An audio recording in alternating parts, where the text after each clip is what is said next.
What's the real difference between just looking the part and actually being the part? It's a huge question, right? A question of integrity that's just as real today as it was 2,500 years ago. So today, we're going to dive into an ancient text where one of the Buddha's wisest disciples asks for the raw, unvarnished truth about what makes a genuine spiritual seeker. And the answer he gets? Well, it's a stunningly detailed checklist for self-examination that, honestly, can apply to any of us. It all kicks off with this really simple but profound question. A Sramana, back in ancient India, was basically a wandering ascetic, someone who left worldly life behind to find a deeper truth. But Mahakāshyapa isn't just asking for a dictionary definition here. No, he's asking for the very soul of that path. He's asking, what's the real deal? And the answer he gets is a total masterclass in telling the difference between substance and show.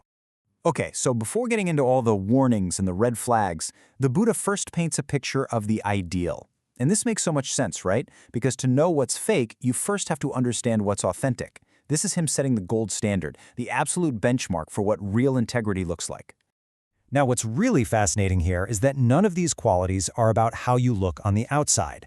I mean, just look at this list. Tranquil and tamed, that's a purely inner state. Guided by wisdom and liberation, that's about your core motivation. And this one is absolutely crucial. Relies on the teaching, not the person. It's about focusing on the message, not getting starstruck by the messenger. This whole thing is a blueprint for some profound inner work. But then, right after laying out this beautiful ideal, the whole conversation it takes this really sharp, almost ominous turn. The Buddha looks ahead, into the future, and shares this deep concern he has, a warning that a time would come when the outer form of his teaching would still be around, but the inner substance, that'll be totally lost. And this quote right here, it gets straight to the heart of the problem. He's warning that people will take the title, they'll wear the robes, but inside, their minds will be crooked and flattering.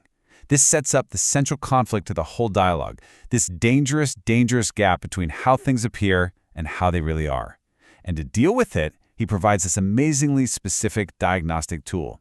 And this is where it gets incredibly practical. To help future practitioners look inward with total, brutal honesty, the Buddha lays out what he calls the 32 defilements, or stains. Think of it as this deeply personal checklist. And it's not for judging other people, It's for some serious, rigorous self-examination. Yeah, 32. This isn't some vague idea of just being a good person. It's a precise, itemized list of inner poisons. The Buddha is being crystal clear here, leaving zero room for you to talk your way out of it. He's literally handing practitioners a mirror to see the specific ways their minds can get corrupted. Now, we're not going to list all 32, but you can see they fall into these 4 big buckets. You've got defilements of the mind, hateful thoughts, jealousy. Defilements of speech, like praising yourself while tearing others down. Defilements of action, like trying to hide your own faults. And maybe the most important ones, defilements of motivation. Things like secretly craving recognition or just not feeling any shame. It's like a full 360-degree audit of your inner world. But wait, there's more. It doesn't even stop there.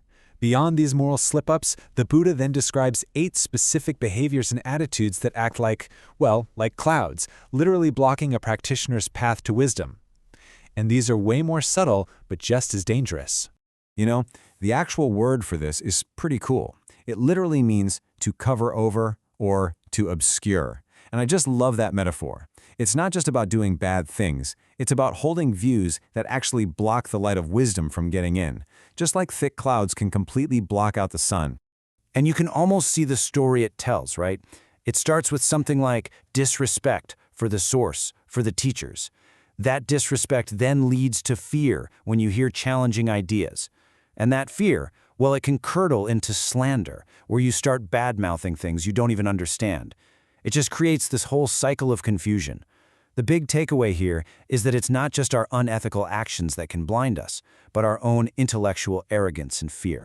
So all of this, the ideal, the 32 defilements, the 8 obscuring actions, it all builds to this one single powerful metaphor, the practitioner's robe.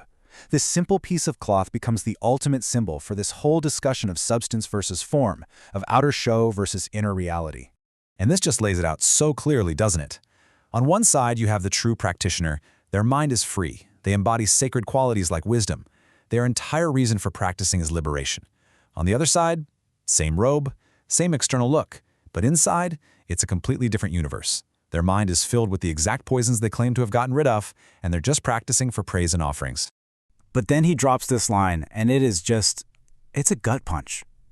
The Buddha says, a shaved head and a robe do not make a practitioner.